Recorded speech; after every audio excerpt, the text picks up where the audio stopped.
నమస్తే, welcome to I dream. నేను మీ విజిత. ప్రస్తుతం మనతో పాటు ఉన్నారు ఇస్కాన్ టెంపుల్ నుంచి ప్రణవానంద ప్రభుజీ. వారి ప్రవచనాల రూపంలో, వారి మాటల రూపంలో మనకు ఎన్నెన్నో మంచి విషయాలు ప్రతిసారి తెలియజేస్తూనే ఉంటారు. మనకున్న సందేహాలన్నింటినీ నివృత్తి చేస్తూనే ఉంటారు. అయితే నిజంగా భగవంతుడికి మనందరం కూడా భక్తులమే.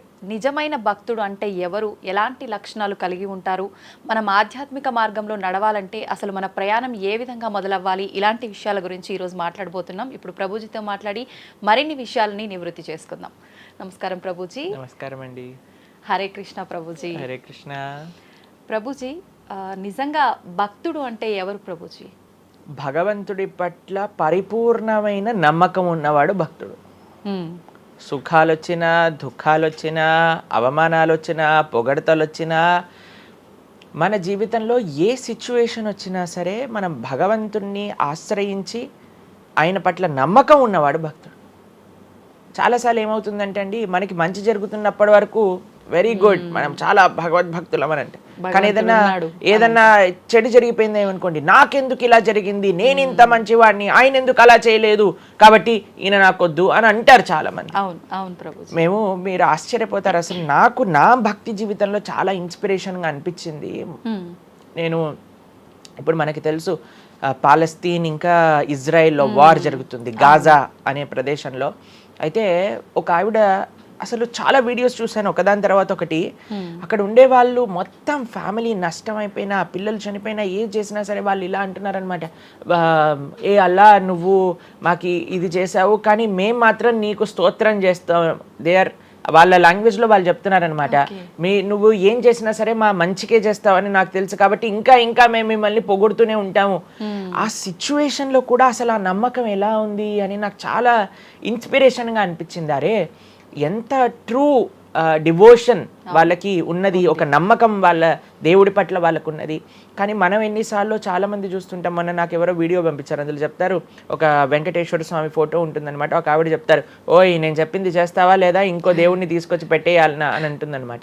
అయితే నేను చూసి ఆశ్చర్యపోయాను అనమాట, మనకి ఎందుకు ఇలాంటి ఫేత్, ఇలాంటి నమ్మకం ఎందుకు లేదు?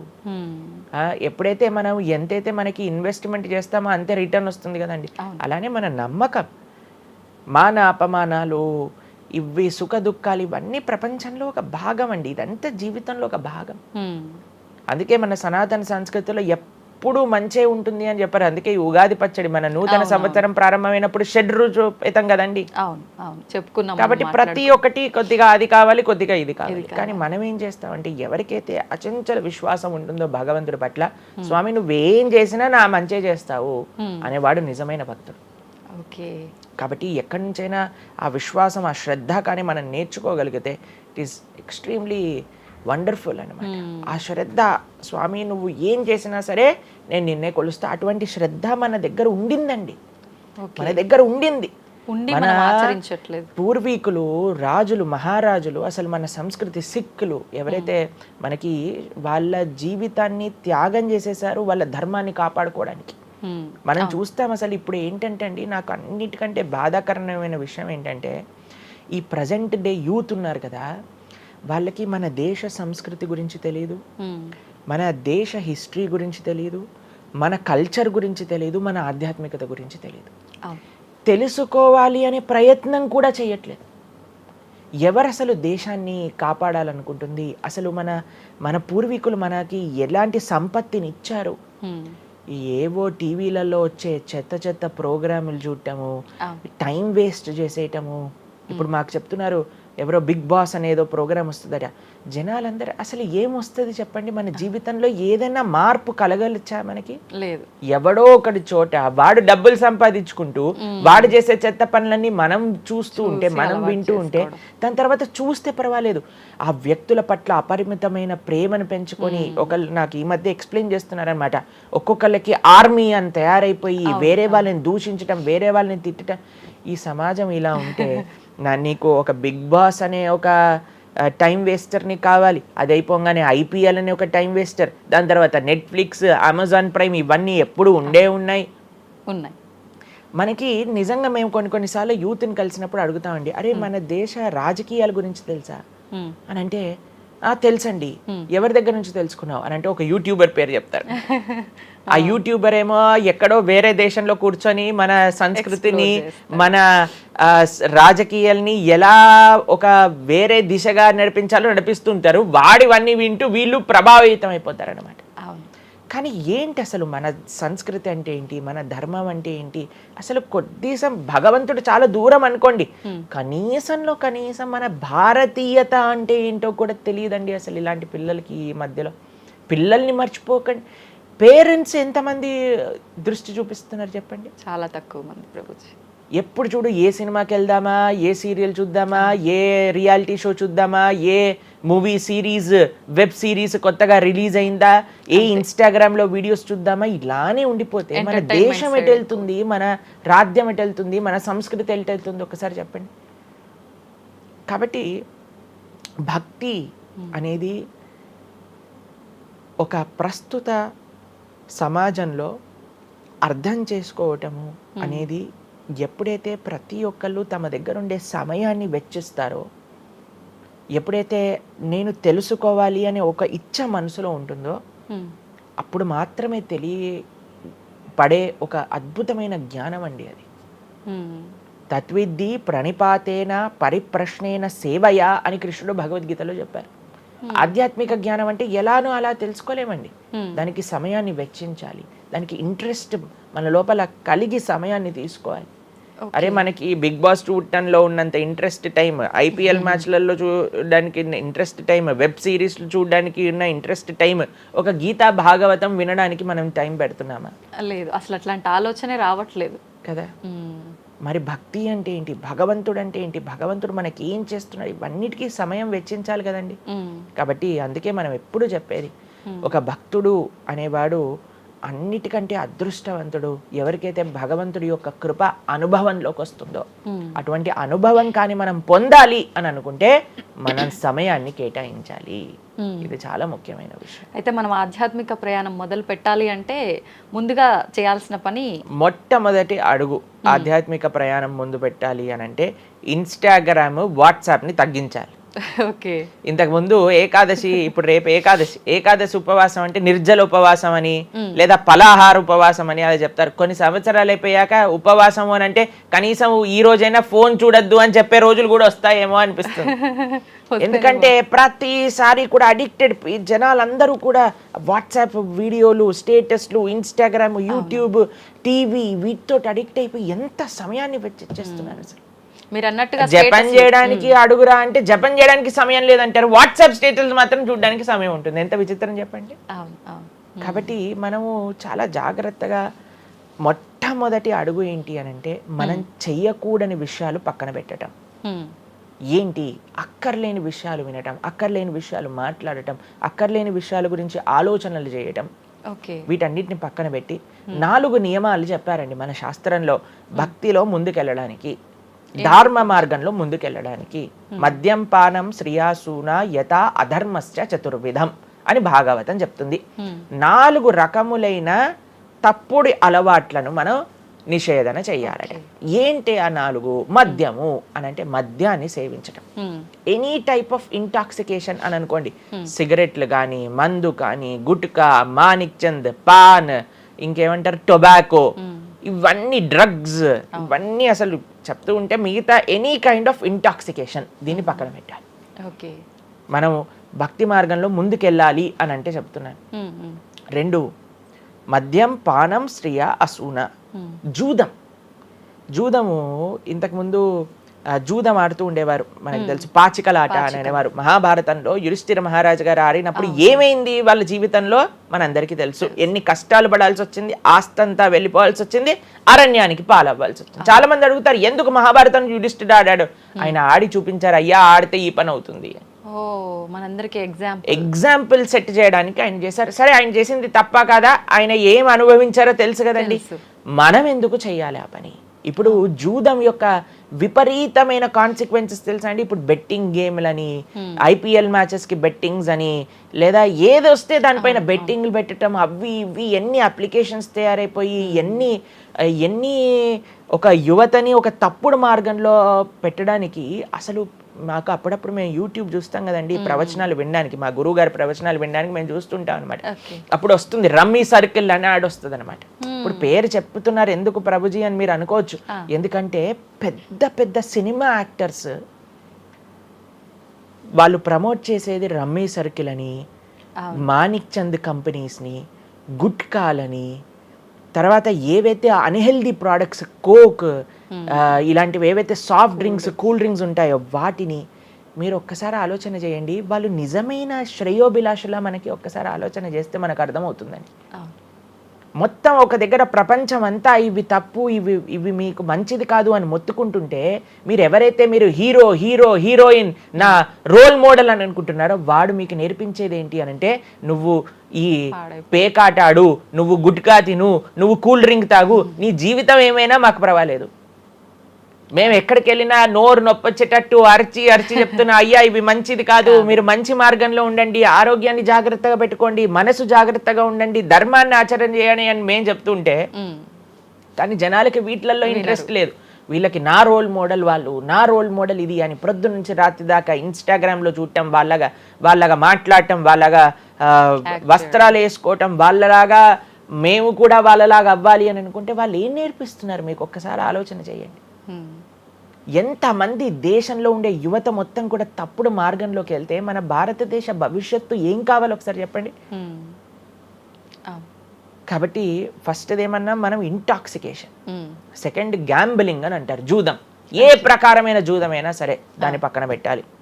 మూడవది మాంసాహారాన్ని సేవించటం, ప్రాణిహింస చెయ్యకూడదు, భగవద్భక్తి మార్గంలో ముందుకెళ్ళాలి, భగవంతుని తెలుసుకోవాలి అని అంటే మనం లాస్ట్ టైం దీని గురించి మాట్లాడుకున్నాం, మనం ఎక్స్ప్లెయిన్ చేసాం అనమాట క్లియర్గా ఎందుకు మనం మాంసాహారాన్ని స్వీకరించకూడదు అని. అది భౌతికంగా మనకి మంచిది కాదు, ఆరోగ్యరీత్యా మంచిది కాదు, ఎమోషనల్గా మంచిది కాదు, ఎన్వైరన్మెంటల్గా మంచిది కాదు, స్పిరిచువల్గా మనకి మంచిది కాదు అని ఈ రీజన్స్ అన్ని చెప్పాం. అయితే నిన్నటి రోజున మాకు ఆ వీడియో పంపించారనమాట. సరే ఏమున్నాయి అబ్బా కమెంట్స్లో అని చదువుతుంటే చాలా మంది అన్నారు, రోజు ఈ వీడియో చూడటం వల్ల మేము మాంసాహారం తినటం మానేసాము, మాకు క్లారిటీ వచ్చిందని చాలా కమెంట్స్ ఉన్నాయి. కొంతమంది ఏం రాశారు తెలుసా అండి, మరి ప్లాంట్స్కి, మరి ఆకుకూరలకి, తర్వాత మనం పండించే మొక్కలకు కూడా ప్రాణం ఉంది కదా అని. మీకు ఒక విషయం చెప్తాను, చాలా మంది ఈ ఆర్గ్యుమెంట్స్ చెప్తారండి, నాన్ వెజిటేరియన్ మానేసేయండి అని అంటే, మరి మీరు జీవహింస చేయట్లేదా, మీరు కూడా మొక్కల్ని కట్ చేస్తున్నారు కదా అని అడుగుతారు. ఇప్పుడు దానికి 2-3 విషయాలు మీకు ప్రస్తావన చేస్తాను. ఒకటి, మీరు పాలకూరని, గోంగూరని, తోటకూరని కొయ్యడానికి వెళ్ళినప్పుడు అది గట్టిగా అరుస్తూ చంపేయకు నన్ను, ఏదో ఒక రక్తం కారటం, అది ఇలా గార్లో ఎగరటం, ఇలాంటివి చేస్తుందా అండి? లేదు. ఎప్పుడైనా మీరు ఆపిల్ పండుని కొయ్యడానికి వెళ్ళినప్పుడు ఆపిల్ పండుని ఇలా అనగానే దాంట్లో నుంచి రక్తం చెట్టులో నుంచి దారాలుగా కారుతుంటుందా అండి? అదేమైనా గట్టిగా అరుస్తుందా అని కొంతమంది అంటారు, అది అరుస్తుంది మనకి వినిపించదు. మనకి ఒకసారి అర్థం చేసుకోవాలి, ఒక ప్రాణికి, ఒక వెల్ డెవలప్డ్ కాన్షియస్నెస్ ఉన్న వ్యక్తికి, లేదా ఒక పర్సనాలిటీకి, లేదా ఒక ప్రాణికి, లేదా ఒక ప్లాంట్కి ఏంటి వ్యత్యాసము అనేది మనం తెలుసుకోవాలి. దాంతోపాటు ఇంకొక విషయం చెప్తాను, మరి ప్లాంట్స్ని తినచ్చు, యానిమల్స్ని తినకూడదు అని ఏంటి ప్రమాణము అనంటే, భగవంతుడు మనకి ఈ విషయాన్ని ప్రస్తావన చేశారు, స్వామి మనకి ఈ విషయాన్ని ఉపదేశం చేశారు. అయ్యా, నువ్వు కేవలం శాకాహారాన్ని మాత్రమే తినవచ్చును, సాత్విక ఆహారాన్ని మాత్రమే తినవచ్చును. ఎక్కడ చెప్పాడు భగవంతుడు? పత్రం పుష్పం ఫలం తోయం యోమే భక్తా ప్రయశ్చతి. పత్రం పుష్పం ఫలం తోయం, నువ్వు ఫలములను, తర్వాత ఆకులను, నీటిని, పాలను, వీటితో సంబంధించినవి ఏవైనా సరే తయారు చేయొచ్చు, భగవంతుడికి నివేదన చేయొచ్చు, స్వీకరించవచ్చు. కాబట్టి మన శాస్త్రములు దేన్నైతే యాక్సెప్ట్ చేశాయి, ఇప్పుడు చెప్పాయనుకోండి, సరే ఈ ప్లాంట్స్లలో కూడా ప్రాణం ఉందయ్యా, ప్లాంట్స్ కూడా తినకు అని అంటే ఏం చేస్తామండి? గాలిని పీల్చుకుంటామా? సన్లైట్ తో బతుకుతామా మనం ఏమన్నా ప్లాంట్స్ బతికినట్టుగా? ఏదో ఒకటి కావాలి కదా ఆహారం. కాబట్టి అన్నిటికంటే లీస్ట్ హింస, అహింస అంటే అన్నిటికంటే లీస్ట్ హింస ఎక్కడ ఉంటుందో అది. కాబట్టి మనకి శాస్త్రం ఆమోదన చేసింది, నువ్వు ఈ ఏవైతే హర్బివోరస్ అని అంటారు చూడండి, ఏవైతే పశుపక్షాదులు కాకుండా ఏవైతే మొక్కలు ఉంటాయో, ఏవైతే ధాన్యం ఉంటుందో, ఏదైతే ఫలములు ఉంటుందో దాన్ని స్వీకరించు అని. తర్వాత రెండో ఆర్గ్యుమెంట్ ఏం చేస్తారు తెలుసా అండి, నాన్ వెజిటేరియన్ అనగానే మనం కానీ తినకపోతే వాటి పాపులేషన్ మొత్తం పెరిగిపోయి పెరిగిపోయి పెరిగిపోయి పెరిగిపోయి మనల్ని చంపేస్తుంది. అయ్యా నువ్వొక్కడు మారటం చేత ఏమీ అవ్వదు. అవును, మొత్తం మారిపోదు. ప్రపంచం ఎలా వెళ్తుందో కొంతమంది మూర్ఖులు ఉంటారు, ఎంత చెప్పినా మారని వాళ్ళు వాళ్ళ పని చేసుకొని ఇవ్వండి. అంతే. భగవంతుడు బ్యాలెన్స్ ని తయారు చేశారండి. ఆ భగవంతుడు ఆ బ్యాలెన్స్ ని క్రియేట్ చేస్తారు. నువ్వు ఆ ధర్మాన్ని ఆచరించకుండా ఉండు. కాబట్టి 3 చూసాం. ఏంటి? మద్యం, పానం, శ్రియ, సూన. ఒకటి intoxication, gambling, meet eating. Last Prabhuji ఒక చిన్న డౌట్. ఇప్పుడు మాంసాహారం తినొద్దు, మన శాస్త్రంలో ఎక్కడ తినమని చెప్పలేదు అని అన్నారు కదా, మరి గ్రామ దేవతలకి కోళ్ళు, మేకలు ఇలాంటివన్నీ బలిస్తుంటారు కదా, మరి అది ఎక్కడ ఉంది అసలు? మీరు అమ్మవారిని జగన్మాత అని పిలుస్తారు తెలుసా? మీరు ఎప్పుడైనా అంటారా? అమ్మ అంటారు, అంతేనా? ఒక తల్లికి, ఒక తల్లితనంలో మీరు కూడా మదర్ కదండి, మీ పిల్లలకి ఏదైనా ఒక చిన్న బాధ కలిగితే మీరు ఓర్చుకోగలుగుతారా చెప్పండి? లేదు. అస్సలంటే అసలు అలాంటి ప్రస్తావనే తేయకూడదు ప్రభుజీ అని అంటారు. అవును, అంతేనా కదా? మరి జగన్మాత అని మనం అంటున్నప్పుడు ఆ జగత్తుకి తల్లి, జగత్తు మొత్తం అని అంటే ఆ పక్షి, ఆ ప్రాణి కూడా అదే జగత్తులో పుట్టిందే కదా, అంటే ఆ ప్రాణికి కూడా ఆవిడే కదా తల్లి. ఆ తల్లి ముందు మనం ఇలాంటి పనులు చేస్తే అమ్మకి నచ్చుతుందా నచ్చదా చెప్పండి? నచ్చదు. కాబట్టి ఇవన్నీ ఎక్కడొచ్చాయి అని అంటే మధ్యలో ఎక్కడో ఒక చోట కొన్ని తప్పుడు ఆచరణలన్నీ కూడా మన లోపలికి దూసుకొచ్చేసాయి అన్నమాట. కానీ బలి అనేది ఎప్పుడు ఇవ్వకూడదు. సాత్వికమైన ఆరాధన అన్నిటికంటే శ్రేష్టమైన ఆరాధన. ఈ బలులు ఇవ్వటం వీటన్నిటిని తామసిక ఆరాధన అని అంటారు. కాబట్టి మనము ఎంతైతే మీరు బలి అంటే ఏంటో తెలుసా అండి? ఏదో ఒకటి సమర్పణ చేయటము. సమర్పణ చేయటాన్ని, దాంట్లో ప్రాణిని సమర్పణ చేయటం కంటే మనకుండే అహంకారాన్ని సమర్పణ చేస్తే అమ్మవారు ఇంకా ఆనందిస్తారు. మన దగ్గర ఉండే దంభాన్ని సమర్పణ చేసేస్తే, బలిచ్చేస్తే ఇంకా ఆనందంగా ఉంటారు. దంభము అని అంటే గర్వం. ఓకే. అహంకారము, దంభము, ఈ రెండిట్లో వ్యత్యాసం ఏంటో తెలుసా అండి? గర్వము అని అంటే మనం చేసిన దానికి మనం గర్వపడటం అనమాట. నేనే చేశాను, నా అంతటి వాడు లేడు. దంభము అంటే చెయ్యని దానికి కూడా గర్వపడడం. ఓకే. కాబట్టి మనకుండే అభిమానాన్ని, మనకుండే ఆ లోభాన్ని, వీటన్నిటిని అమ్మవారికి సమర్పణ చేయండి, ఇంకా మంచి, ఇంకా ఆనందిస్తారు. అందుకే మనం తల నీలాలు ఇస్తాం. చాలా మందికి తెలియదు అసలు దేవుడు ఏం చేసుకుంటాడండి మన జుట్టుని, డాండ్రఫ్ తోటి ఉన్న జుట్టుని. దేవుడికి ఎందుకు సమర్పణ చేయాలి మనం తల నీలాలు అని అంటే, అయ్యా నేను జుట్టు ఉంటే ఎప్పుడు కూడా ఇలా ఇలా ఇలా హెయిర్ స్టైలింగ్ చేసుకుంటూ నేనేదో చాలా హ్యాండ్సమ్ మ్యాన్, చాలా హ్యాండ్సమ్ ఉమెన్ అనుకుంటూ ఉంటారు కదా అందరు కూడా. అయ్యా నా యొక్క ఆ సెల్ఫ్ కాన్షియస్నెస్ ని సమర్పణ చేస్తున్నా నీ దగ్గర. మనం గుడికి వెళ్ళి కొబ్బరికాయ కొడతాం. కొబ్బరికాయ ఎందుకు కొడతామండి? మనం కూడా అలాంటి హార్టెడ్ వ్యక్తులం అనమాట. మనకు కూడా ఆ గర్వంతో మనం కూడా అంత పైనుండే షెల్ ఉంటుంది కదా, ఎంత హార్డ్గా ఉంటుంది. కానీ ఎప్పుడైతే అది పలగొట్టేస్తామో అప్పుడు లోపల మంచి తీయటి నీరు మనకి దొరుకుతుంది. కొబ్బరి ఎంత స్వీట్గా ఉంటుంది, అది మనకు కలుగుతుంది. మన హృదయంలో ఆ సున్నితమైన భావాలు ఉన్నాయి, కానీ మనకుండే అజ్ఞానము, మనకుండే అహంకారం, మనకుండే అవిద్య దాన్ని ఆపేస్తుంది. అందుకే భగవంతుడి ముందు, స్వామి నీ ముందు నా అహంకారాన్ని సమర్పణ చేస్తున్నా అనే భావనతో మనం కొబ్బరికాయ కొట్టాలి. అంతేగాని కొబ్బరికాయ తీసుకెళ్లి కొట్టేసి నేను ఈరోజు 108 కొబ్బరికాయలు కొట్టాను దేవుడి దగ్గర అనే అహంకారం వచ్చింది అనుకోండి, కొబ్బరికాయ కొట్టడమే వేస్ట్, ఫలితం లేదు. కాబట్టి మనందరం అర్థం చేసుకోవాలి అసలు ఏంటి భావన. బలి అని అంటే ప్రాణి బలి కాదయ్యా, నీ దగ్గర ఉండే చెడు గుణాలను బలి. కాబట్టి ఈ 3 విషయాలు అయిపోయి 4వ విషయం ఏదైతే మనం చేయకూడదో ఇలిసిట్ సెక్స్ అని అంటారు, వ్యభిచారము అని అంటే పురుషులు స్త్రీలు పురుషులు. నిన్నే ఒకళ్ళు చెప్తున్నారు, ఒక టీవీలో ఒక న్యూస్ వచ్చిందట, one of the most famous యాక్టరో లేదా ఇంకెవరో వాళ్ళ హస్బెండ్ని వేరే స్త్రీలతో పాటు పట్టుకున్నారు అని మాకు ఒక న్యూస్ నిన్న ఒకళ్ళు చెప్తున్నారు అనమాట. అంటే వాళ్ళు ఏం చెప్పారంటే నాకు, ప్రభుజీ సమాజంలో ఇలాంటివి ఎన్నో కేసులు వస్తున్నాయి ప్రభుజీ, ఈ మధ్యలో న్యూస్లో ఇలాంటివి అయితే తరచుగా మనం చూస్తూ ఉన్నాము. కాబట్టి ఈ సమాజం ఎటువైపు వెళ్తుందో తెలియట్లేదు ప్రభుజీ అని అంటే మేము వాళ్ళకి చెప్పాం, సమాజాన్ని ఎందుకు ఇటువైపు నడుస్తుంది అని అంటే మనం చూపించే విషయాలు అలా ఉన్నాయి, చూపించే సినిమాలు అలా ఉన్నాయి, చూపించే సీరియల్ అలా ఉన్నాయి, చూపించే ఆదర్శమైన వ్యక్తులు అలా ఉన్నారు. మనం ఎవరైతే హీరోలు అనుకుంటున్నామో వాళ్ళు ప్రొద్దున లేస్తే విడాకులు తీసుకొని ఇంకొకరిని పెళ్లి చేసుకొని, విడాకులు తీసుకొని ఇంకొకరిని పెళ్లి చేసుకొని, ఇలాంటివి చూస్తుంటే మనం కూడా అది నార్మలైజ్ అయిపోయింది మన భారతీయ సంస్కృతిలో. కానీ ఎక్కడైతే ధర్మం ఉంటుందో, రాముడు ఆదర్శంగా ఉన్న వ్యక్తి ఎప్పుడూ అలాంటి తప్పు చేయలేదండి. ఎందుకంటే రాముడు ఏకపత్ని వ్రతుడు. ఎంత కమిట్మెంట్ ఉండాలి భార్య పట్ల, భర్తకు కూడా అలానే అండి. ఇప్పుడు ఒకళ్ళు తప్పు అంటే, ఇప్పుడు చాలా మంది అనుకుంటారు ఇది ఎత్తి పురుషులకే వర్తించింది అని. పురుషులకు ఎంతైతే వర్తిస్తుందో అంతే స్త్రీలకు కూడా వర్తిస్తుంది, స్త్రీలకు ఎంతైతే వర్తిస్తుందో అంతే పురుషులకు కూడా వర్తిస్తుంది. కాబట్టి ఈ 4 చాలా జాగ్రత్తగా ఉండాలి. పరస్త్రీ సంఘము, పరపురుష సంఘం, వీటి నుంచి చాలా జాగ్రత్తగా ఉండాలి. ఈ 4 కానీ మనం ఆచరించగలిగితే మన జీవితంలో, చెయ్యకూడనివి 4, చెయ్యాల్సినవి 4. ఇప్పుడు మనం చెయ్యకూడనివి 4 గురించి విన్నాం కదా. చెయ్యాల్సిన 4 ఏంటో ఒక నిమిషంలో చెప్పేస్తా. మంచి భక్తుల యొక్క సాంగత్యం, మంచి పుస్తకాలు చదవటం, భగవన్నామాన్ని జపం చేయటం, మంచి ఆహారాన్ని స్వీకరించటం. ఈ 4 చేస్తే మనం డైరెక్ట్గా భగవంతుడి యొక్క శ్రీచరణాల దగ్గర ఉంటాం అనమాట. ఓకే, ఇవన్నీ జరగాలి అని అంటే మనం ఆధ్యాత్మికం వైపు మన మనసును మళ్ళించాలి. మనకి ఆధ్యాత్మికము అవసరము అని మనం తెలుసుకోవాలి. ఎప్పుడైతే తెలుసుకుంటామో మనం సమయాన్ని ఇవ్వగలుగుతాం. ఓకే ప్రభుజీ, జపం అని అంటుంటారు. నిజంగా జపం అంటే ఏంటి ప్రభుజీ? ఏ విధంగా జపం చేయాల్సి ఉంటుంది? జపము మనకి కలియుగంలో తరించడానికి మార్గం. కృతేయ ధ్యాయతో విష్ణుం త్రేతాయాం యజతోమకై ద్వాపరే పరిచర్యాయాం కలో తత్ హరికీర్తనం అని చెప్పారు. భగవంతుడి యొక్క నామ జపం అత్యంత శ్రేష్టమైనది. కృష్ణుడు భగవద్గీతలో ఏం చెప్తారో తెలుసా అండి?